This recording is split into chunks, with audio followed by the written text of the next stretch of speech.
तर संतोष देशमुख हत्या प्रकरणामध्ये मुख्यमंत्र्यांनी जे काही निर्णय घेतले त्याबद्दल सुरेश धस यांनी जी भूमिका मांडली त्यावरती राष्ट्रवादीचे खासदार बजरंग सोनावणे यांनी काय प्रतिक्रिया दिलेली आहे आपण पाहूयात।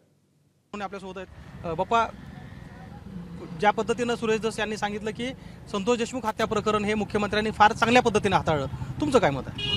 नाही, आदरणीय सुरेशांना धस जे बोलले ते त्यांचं मत तर असू शकते, पण आदरणीय मुख्यमंत्र्यांनी याच्यामध्ये SIT नेमली, CID चौकशी लावली, याच्यामुळे त्यात जो तपास आहे तो खऱ्या अर्थानं तपास तरी सुरू झाला आणि चांगल्या पद्धतीने तपास झाला का नाही झाला का, तर काही आरोपी आणखी फरार आहेत, ते सापडत नाहीत, पण तपासाच्या अंतिम टोकापर्यंत जायची वेळ तरी मुख्यमंत्र्यांनी भूमिका घेतल्यामुळं झाली, त्याच्यामुळं मुख्यमंत्र्यांनी नक्कीच चांगलं काम केलं असं म्हणता येईल। पण एक आम्ही विरोधाभास म्हणूया याला, विरोधाभास यासाठी कारण अलीकडच्या काळामध्ये आपल्या जिल्ह्यातलं राजकीय वातावरण आम्ही फार जवळून बघतो की उल्लेख झाला याच्यामध्ये की कार्यक्रम भारतीय जनता पार्टीचा सरकारचा, त्यावेळी राष्ट्रवादी काँग्रेसच्या आमदाराचे नाव घेताना अथवा राष्ट्रवादी काँग्रेसच्या खासदाराचं नाव घेताना मात्र लोकांकडनं गलका झाला, आवाज आला, हे कशामुळे, काय नेमकं? नाही, लोकांच्या मनामध्ये ज्यांच्याविषयी प्रेम असतं ते लोक व्यक्त होतात, याचा अर्थ हा कार्यक्रम तसा शासकीय होता, भारतीय जनता पार्टीचा नव्हता। आता बोलताना कोणी भारतीय जनता पार्टीचं म्हणलं ते मला माहीत नाही, भारतीय जनता पार्टीचे कार्यक्रम आम्ही कसं येऊ? बरोबर, हा शासकीय कार्यक्रम होता, शासकीय कार्यक्रमामध्ये खासदार म्हणून माझं प्रोटोकॉल होता, त्याच्यामुळे मी आलेलो आणि आमदार पण आम्ही त्याच्यामुळे आलेले, त्याच्यामुळं आमच्याविषयी लोकांच्या मनामध्ये प्रेम आहे, त्याच्यामुळं लोक आमच्याविषयी व्यक्त होतात। अच्छा, पण पंकजा मुंडे यांच्याकडून इथे उल्लेख झाला की जर फडणवीस हे जर बाहुबली असतील तर त्या कोण आहेत? तर तुम्हाला काय वाटतं की खरंच बाहुबली फडणवीस आहेत, तर मग कट्टापा कोण आहे? नाही बघा, मला या भानगडीत पडायचं नाही आहे, कारण मी खूप छोटा कार्यकर्ता आहे।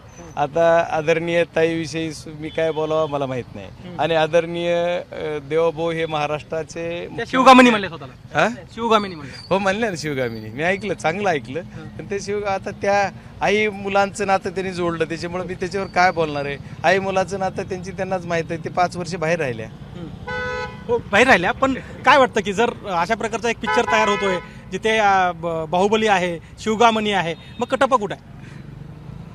त्यांनाच विचारलं पाहिजे आपण ते कुठे आहे म्हणून। आता मी कसं त्याचं उत्तर देणार? त्यांनाच विचारलं पाहिजे की हा कुठं आहे आणि कोण आहे।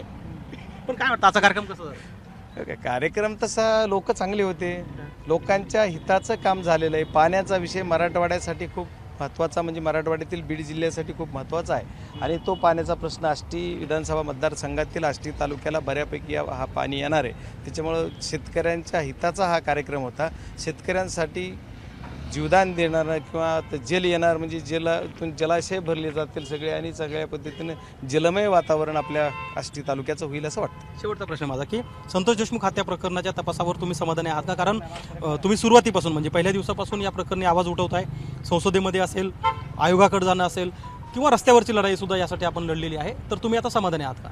नाही, या प्रकरणाच्या शेवटपर्यंत मी समाधानी राहणार नाही, कारण या मारेकऱ्यांना फाशी झाली पाहिजे। कट कारस्थान ज्यांनी रचलेलं आहे त्यांना सुद्धा त्याच्यामध्ये सर्वांना सामील झालं पाहिजे। ज्यांनी याचा मर्डर करण्याच्या अगोदर किडनॅपिंगचा कट रचला, ज्यांनी कट रचून मारलं गेलं, त्यांनी एकदा मारल्याच्या नंतर त्या आरोपीला पळून जाण्यासाठी ज्यांनी कुणी मदत केली, कुणी ब्लँकेट पुरविले, कुणी गाड्या पुरविल्या, कुणी पैसे पुरविले, कुणी मोबाईल दिले, कुणी संरक्षण दिलं, अशा सर्व लोकांना याच्यात सामील केलं पाहिजे आणि याच्यावर मोकाका लावला पाहिजे। या मोकाका लावल्याच्या नंतर त्यांच्यावर कारवाई झाली पाहिजे, आणि त्यांच्यावर जोपर्यंत कारवाई होत नाही तोपर्यंत मी समाधान राहणार नाही, आणि तोपर्यंत मी काम करणार। आता अमित भाई शाह यांची सुद्धा मी 9 तारखेच्या नंतर मला वेळ मिळते, आणि त्याच्यानंतर मी भेटून तो सर्व पूर्ण कार्यक्रम आणखी एकदा पूर्ण A to Z त्यांना सांगणार आहे। वेळ काल मिळालेली, पण मला आज इकडे यायचं होतं, त्याच्यामुळे थोडा आजचा दिवसही झाला। आता 9 तारखेच्या नंतर भेटणार। पण असं म्हणतात की ज्यावेळेस अमित भाई शाह यांना तुम्ही पहिल्यांदा भेटला होतात त्यानंतर बरेच सूत्र हल्ले आणि अगदी हे प्रकरण इथपर्यंत झालं, याविषयी अटक झाल्या आणि कागदावरती हे प्रकरण आलं। 100% अमित भाई शाह यांना भेटल्याच्या नंतरच ॲक्शन झाली, किडनॅपिंगचा गुन्हा त्याच्यानंतर दाखल झाला, आणि आत्ता पण ज्यावेळेस आम्ही भेटू, आमचे सर्व पत्रकार आहेत किंवा आमचे सर्व खासदार आहेत, सर्वजण मिळून आम्ही भेटू, त्यावेळेस ह्या प्रकरणाला बऱ्यापैकी आणखी गती आलेली असेल, बऱ्यापैकी याचा छडा लागेल। जे मी म्हणतोय तेवढं त्याच्यात नक्की ॲड होईल, कारण ते गुन्हेगारच आहेत, मी म्हणतोय म्हणून नाही, जे गुन्हेगार आहेत त्या गुन्हेगारीचे ॲड होतील. मला अमितभाई शहा यांना भेटल्याच्या नंतर पण ईडी आहे, ईडीच्या संदर्भात सुद्धा आम्ही सीतारामताईंची भेट मागितलेली, त्यांनी दिली होती आम्हाला मंगळवारी. कालच मंगळवार होता काल, पण काल रिप्लाय आला पंतप्रधानांचा, त्याच्यामुळे काल त्यांनी कालच्या ऐवजी आता मंडेला भेटू बोलल्या, त्याच्यामुळे त्यांची भेट राहिलेली. आम्ही सर्व काही जसे विविध प्रश्न आणखी जिल्ह्याचे घेऊन सगळ्यांची वेळ मागितली तशी यांची पण मागितलेली. आणि मी ईडीचा पण हा विषय याच्यात इंटरफेअर, ईडी पण याच्यात येणार म्हणजे येणार. ओके, खूप खूप धन्यवाद. हे होते बजरंग सोनवणे, जे सांगतायत की याच प्रकरणामध्ये म्हणजे संतोष देशमुख हत्या प्रकरणामध्ये बजरंग सोनवणे पुन्हा एकदा अमित शहा यांची भेट घेणार आहेत आणि ते भेट घेऊन पुढच्या तपासाची मागणी करणार आहेत. कॅमेरामन बाळूसह गोविंद शेळके, एबीपी माझा, कडा, आष्टे. एबीपी माझा, उघडा डोळे बघा नीट.